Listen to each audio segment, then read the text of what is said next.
I want to have a little chat around the Bosman options available to Liverpool. I've heard that word for a while. I know, yeah. It's a very 90s word. So we got Theo Hare actually in our Club Legend Discord chat here. Put this out, which I've seen on Twitter. Now, my reaction to this coming out was the only players who I think, apart from Mbappe, that I think would suit Liverpool are players that Liverpool already own on this list. Yeah. I would not be against another year of Milner. Another year of Divock Origi, to be perfectly honest. But I don't think Origi's out of contract, this summer. I think Origi's got more left on it. There seems to be a lot of that chat, though. The contracts.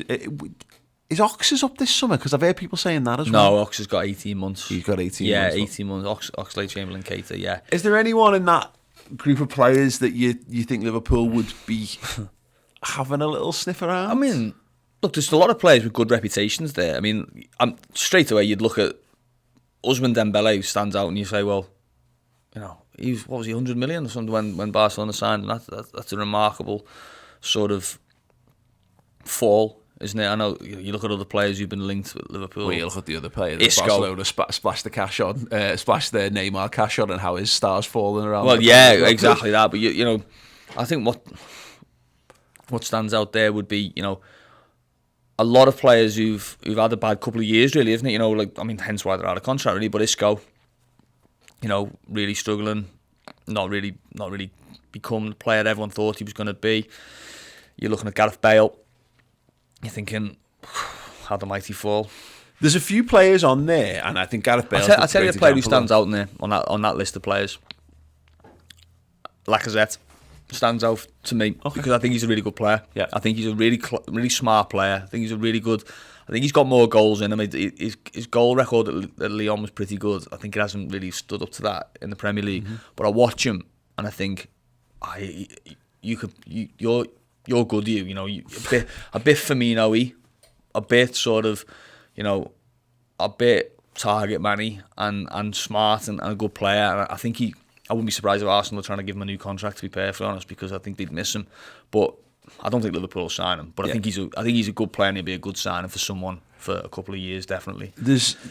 Paulo Dybala's the big name in there. A new contract. Yeah, it's more just a thing for him. I think he's tremendous, and he's obviously had his career knocked back by the whole Ronaldo sort of thing at Juventus. I don't think he's here or they have quite recovered since, but he's a kind of player that, I know people talking about Maddison last night, doesn't fit in Liverpool's stars. Everyone loves a number 10, but nobody knows how to put a number 10 in the team. Exactly. I mean, he's a you build around Paulo Dybala, really. If you want to get the best out of someone like him, there'll be others on that list, I'm sure, that you'd think, Ibrahimovic, for example, is another one, isn't it? Where you couldn't just drop Ibrahimovic into Liverpool's team. It'd be a sea change would be needed.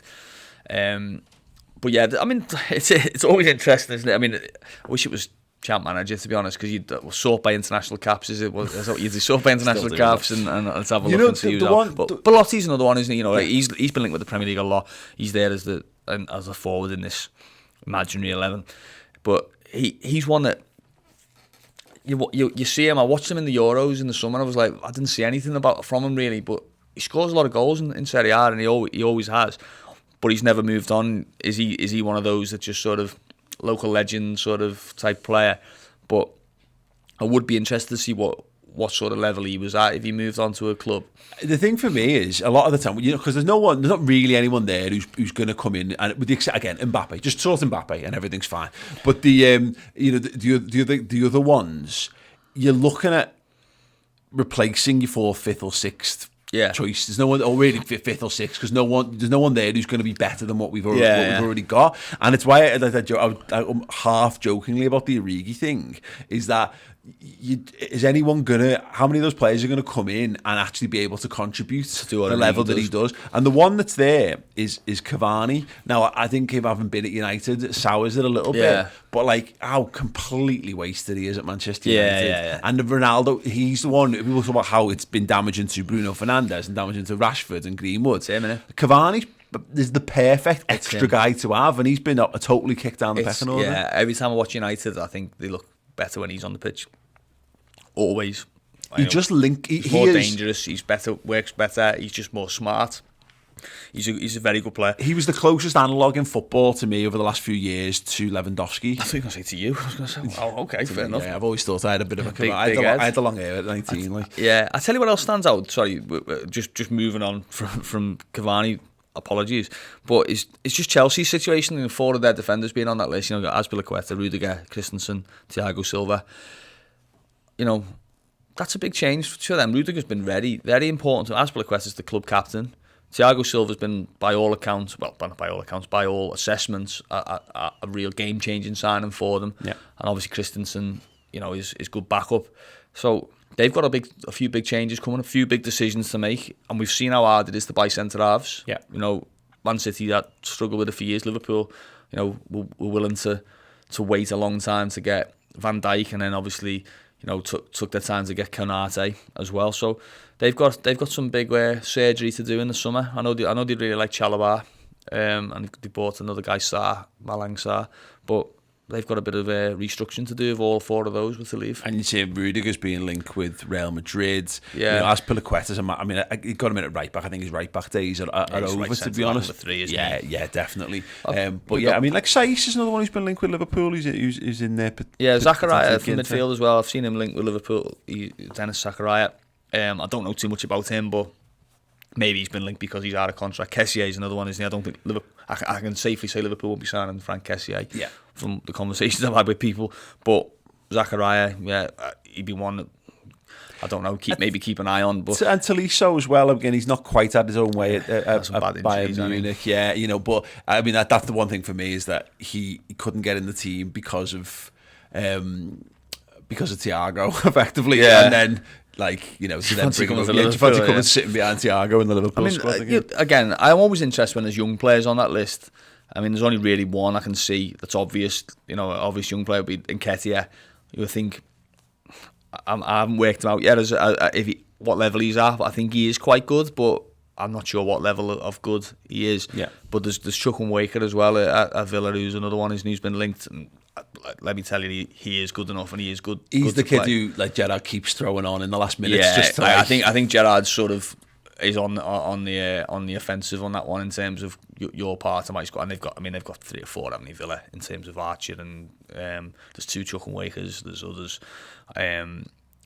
Ramsey, obviously the midfielder. So I think when you've got a young player out of contract, that's when you sort of your ears prick up a little bit more than when you're looking at Gareth Bale and Yarmolenko and there's a lot of football. Yeah, well, there's a lot of football manager signings. To your point there, I mean, I saw someone last night talking about like Cuadrado there. You know, he's been moved deeper and deeper as his career's sort of gone on. Right back, isn't he? Yeah, you know, I think his days of being a right winger, certainly at the level that Liverpool would require, are beyond, and the wages that come with it. But Ospina's still going. Well, actually, it was Onana there is the one who's below Lloris in terms of goalkeeper. Liverpool might well be in the market for another backup goalie down the line, and I think he's a decent option. I mean, he's had a drug ban, hasn't he? And lost a lot of his career. I'm not sure he wants to spend the rest of it behind Alisson. Yeah, I know. Well, yeah, there we go. But yeah, obviously, plenty of names there. Plenty of big names certainly going to be up for grabs, up for Bosman's. Yeah, if we could just box Kylian Mbappe, that would be laughing. Mbappe, yeah, we'll have Mbappe. Luis Suarez for the banter as well. We'll have it. Have him. Yeah. And we'll sign the 4 Chelsea lads and just hang them out to dry. Yeah. Oh God. Yeah. Just take them off Chelsea and make them redundant. Yeah. I'm a big fan of Adnan Januzaj being added in there, who I'd completely forgotten existed. Yeah, he's had a bit of a revival, hasn't he? At Real Sociedad, isn't he? So I thought he was going to be a world beater then when he come on. He was like Moyes' sort of first success, wasn't he? United, well, first and only success at United. But yeah, and like names like that, Perisic, like the ultimate tournament player, Perisic, isn't he? You see him every tournament and think, oh, what a good player. Yeah. And you look at him, he's like, oh, he's not playing for whoever he's at now in the club level. It's just a modern Andre Voronin. Yeah, I'm happy with that Lacazette one. I really do think he's a good player, Lacazette, but I'm not sure Liverpool will be anywhere near him. We talked about it just before going live.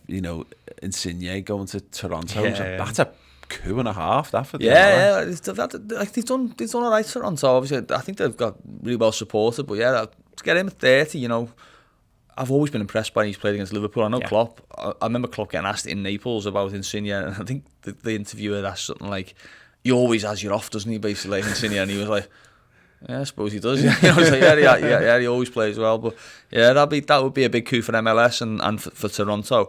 There'll be some sneering at it as well. Like a lot of people are a bit like that with anything outside of the big 3 or 4 leagues, really. But fair play to him.